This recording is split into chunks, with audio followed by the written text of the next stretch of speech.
অল্পের জন্য প্রাণে বেঁচে গেলেন অটোরিকশা চালক আব্বাস আলী। রাজধানীর ফকিরাপুলে অজ্ঞাত পার্টির খপ্পরে পড়ে সর্বস্ব হারাতে বসেছিলেন ৫০ বছর বয়সী অটো চালক। প্রত্যক্ষদর্শীরা জানান, যাত্রীবেশে ছিনতাইকারী চক্র অটোতে উঠে চালককে মিশ্র নেশাজাতীয় দ্রব্য খাওয়ায়।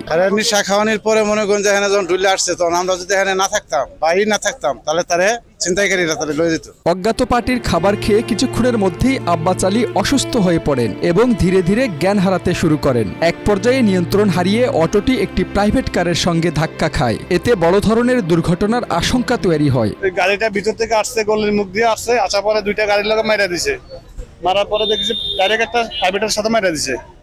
মারার পরে লোকটার সাথে গেলাম, যাওয়ার পরে দেখেছি লোকটা ধরছি, ধরার পরে দেখেছি লোকটা পড়ে গেছে।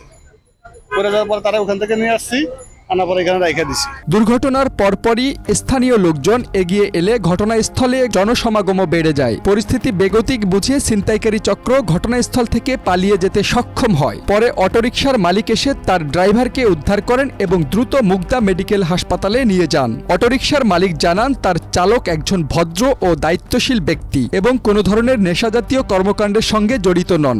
সৎ ছিল, মনে করেন দুপুরের দিকে বেরোইছে, সে মনে করেন যে 12টার আগে গ্যারেজ করে, সে নাকি অসুস্থ।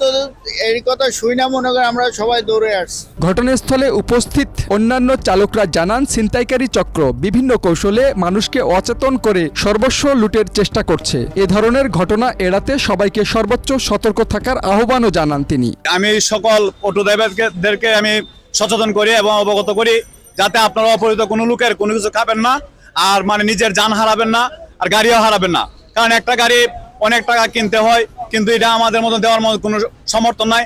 কিন্তু আপনারা সকলেই সচেতন থাকেন, সোচ্চার হন। রাজধানীর ঢাকায় অজ্ঞাত পার্টির খপ্পর থেকে রক্ষা পেতে সকল চালককে সচেতন থাকার আহ্বান জানিয়েছে আইনশৃঙ্খলা রক্ষাকারী বাহিনী। জাকির ইসলাম, মাই টিভি, ঢাকা।